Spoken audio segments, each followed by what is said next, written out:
کی ماحول سے مناسبت نہیں رکھتی۔ یقیناً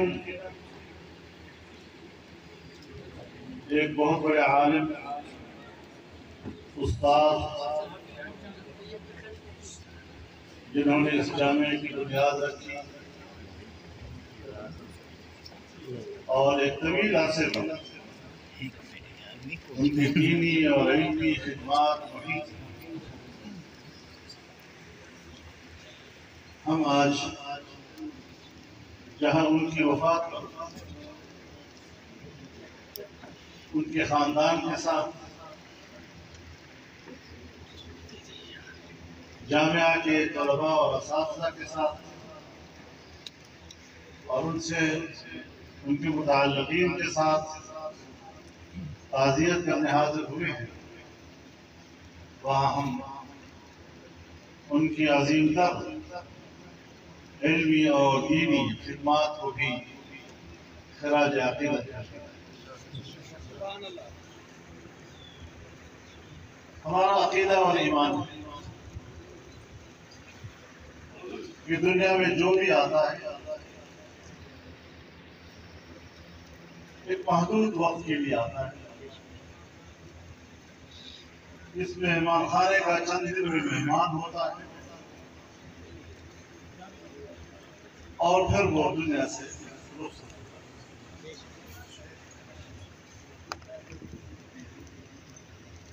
جتنا ہی بڑا آدمی ہو اپنی تمام تر بڑائیوں کے ساتھ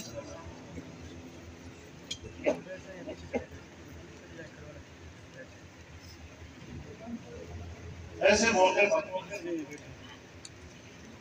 اللہ رب العزت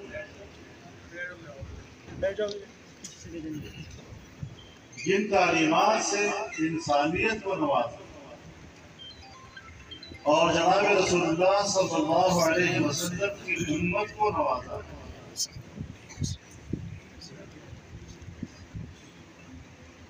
جناب رسول اللہ صلی اللہ علیہ وسلم کی وفات کی خبر پھیلنے پر وما محمد الا رسول قد خلت من قبله الرسل افإن مات او قتل انقلبتم على اعقابكم ومن ينقلب على عقبيه فلن يضر الله شيئا۔ زندگی میں ان کا ایک نصب عین ہے، وہ دنیا سے چلے گئے، پردہ کر گئے، لیکن ان کا نصب العین زندہ ہے۔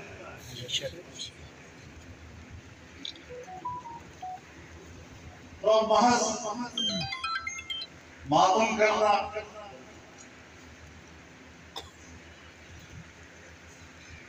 ان کا غم منانا،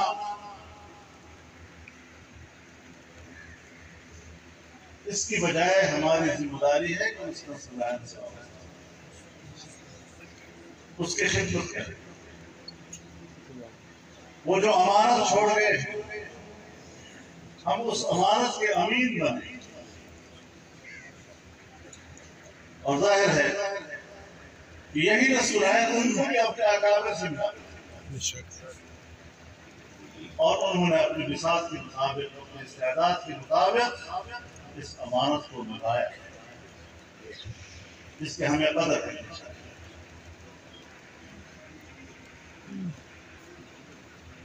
یہ دنیا فانی ہے، سب نے یہاں سے جانا ہے۔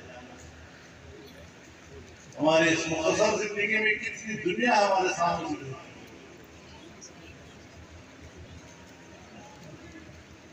تو ان مدارس کے اندر جاری خدمات، تعلیمی سلسلے کو، تربیتی سلسلے کو، اصلاحی سلسلے کو، سیاسی سلسلے کو برقرار رکھنا ہی در حقیقت ان اکابر کے لیے اور ان کے حق میں صرف جائے۔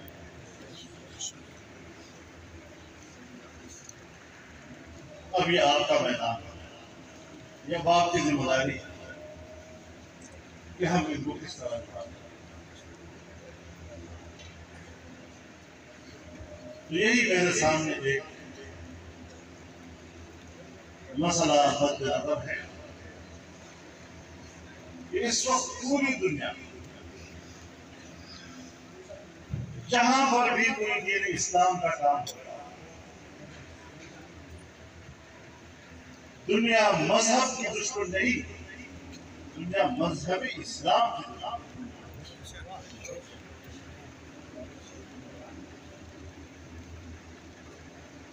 ورنہ تو قادیانیت بھی ایک مذہب ہے، مسلمانوں کے اپنے اندر ایک فتنہ برپا ہوتا ہے، مذہب کی بنیاد پر برپا ہوتا ہے، تو مغربی دنیا اسی کو سپورٹ کرتی ہے کہ اس فتنے سے مذہبی اسلام کو نقصان پہنچتا ہے۔ وہ بھی ایک مذہبی معاملے کو سپورٹ کر رہے ہو، لیکن ان کو بھی پتا ہوتا ہے یہ اسلام کی بہتری کے لیے مفید مؤثر، اور ہمارے ملک کے اندر یہ فتنے داخل ہو چکے ہیں، ہر سطح پہ ہو چکے ہیں، ہمارے اداروں کے اندر یہ فتنے آ چکے ہیں، ہماری پبلک سمجھ نہیں رہی اس بات، ان کو اپنے صبح و شام کے ساتھ سروکار بھائی عام آدمی کو بھی کہنا چاہتے ہیں کہ آپ کو صرف اپنی ہی صبح و شام سے سروکار نہیں ہے، کیونکہ آپ کے ہاتھ میں ووٹ بھی ہے، آپ نے ووٹ کے ذریعے ملک اور قوم کا بھی فیصلہ کرنا ہے، اپنے عقیدے و ایمان کا بھی فیصلہ کرنا ہے، اور اگر آپ شعور نہیں پیدا کریں اور فتنوں کی پیروی کریں تو آپ ہی کے بارے میں کہا جائے گا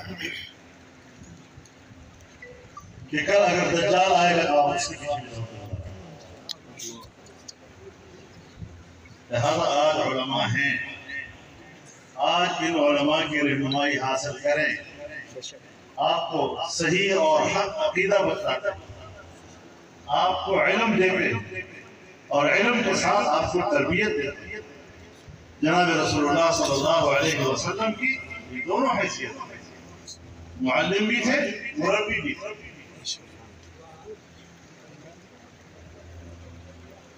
انما بعثت معلم، ایک معلم بنا کر بھیجا، پھر فرماتا ہے بعثت لأتمم مکارم الاخلاق، میں بہتر اخلاق کی تکمیل کے لیے بھیجا گیا،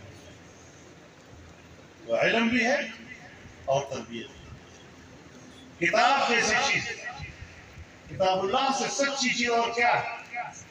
کائنات میں اس سے کوئی اور سچ نہیں ہو سکتا، کوئی دنیا کا سچ کتاب اللہ کے مقابلہ نہیں کرتا۔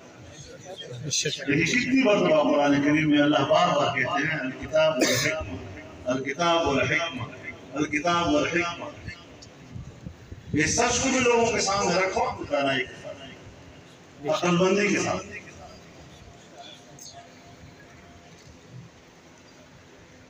اللہ کے راستے کی طرف بلاؤ تو حکمت کے ساتھ،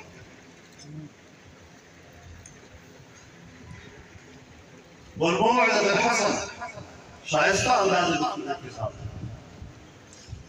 تو حکمت اور حسن موعظہ یہ دو ذریعے ہیں دعوت کے، اور تیسری وجادلہم باللتی ہی احسن، تو جدال بنفسہ یہ ذریعہ دعوت نہیں، لیکن ایسا جدال جہاں دعوت دینے والا اور جس کو دعوت دی جا رہی ہے کسی مسئلے میں الجھ گئے آپس میں، تو پھر وہاں پر بھی اس جھگڑے کو ختم کرو باللتی ہی احسن، یعنی اس جدال کو اس طریقے سے انجام تک پہنچاؤ کہ اس کا نتیجہ و معال وہی ہو جو حکمت اور حسن موعظہ۔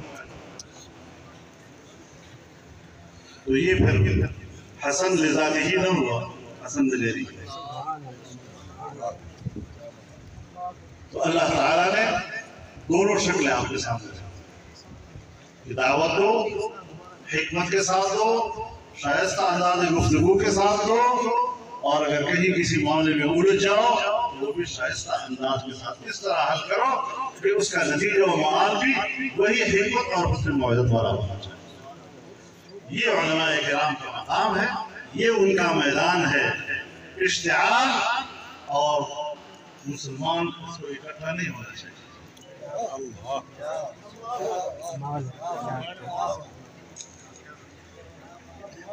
تحمل اور برداشت. میں ابھی کچھ ہوا ترکی گیا تھا، وہاں کی قیادت سے میری میٹنگ تھی. مجھے کہا ہم نے بڑا لمبا سفر کیا.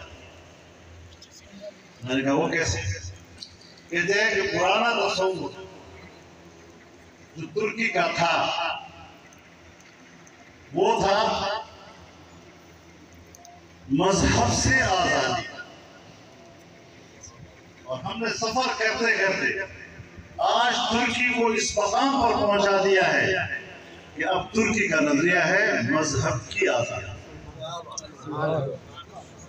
اس کو مذہب سے آزادی، آج مذہب کی آزادی پہ ہم پہنچے.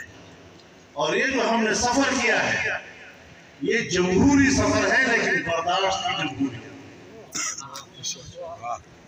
ڈیموکریسی آف پیشن. تو یہ لوگ سمجھتے ہیں آج پاکستان میں ہمیں کہا جا رہا ہے کہ میں رسول اللہ سے تم کو آزادی دلاؤں گا، میں اللہ سے تم کو آزادی دلاؤں گا. تو جب نہیں بولنا آتا تو نہ بولا کرو.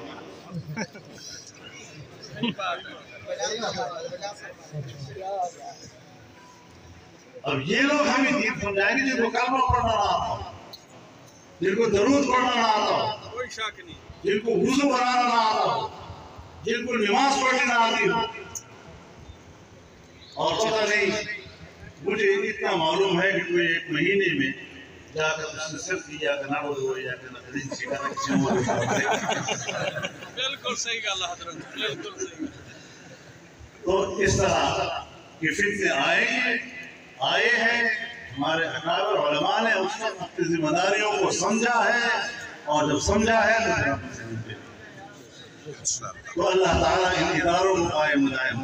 آمین. مدارس کو جو اسلام کے قلعے ہیں، ان مساجد کو اس میں پڑھنے والے، اس میں پڑھانے والے اور ان کے ساتھ تعاون کرنے والے مبارک لوگ ہیں. اور یہاں سے جو لوگ نکلیں وہ اسلام کا سپاہی بنائیں انشاءاللہ. اللہ تعالیٰ ہمارا حامی ناصر ہو. میں ایک بار پھر حضرت کی وفات پر آپ تمام یہاں کے دوستوں سے، بھائیوں سے، ان کے خاندان سے تعزیت کا اظہار کرتا ہوں. تشریف رکھیں. تعزیت کا بھی اظہار کرتا ہوں، اور آپ سے یہ بھی درخواست کرتا ہوں کہ اس جامعے کے ساتھ، حضرت کی اولاد کے ساتھ آپ کو اسی طرح تعاون رہنا چاہیے، اور اس جامعے کو مزید ترقی دینی چاہیے. وآخر دعوانا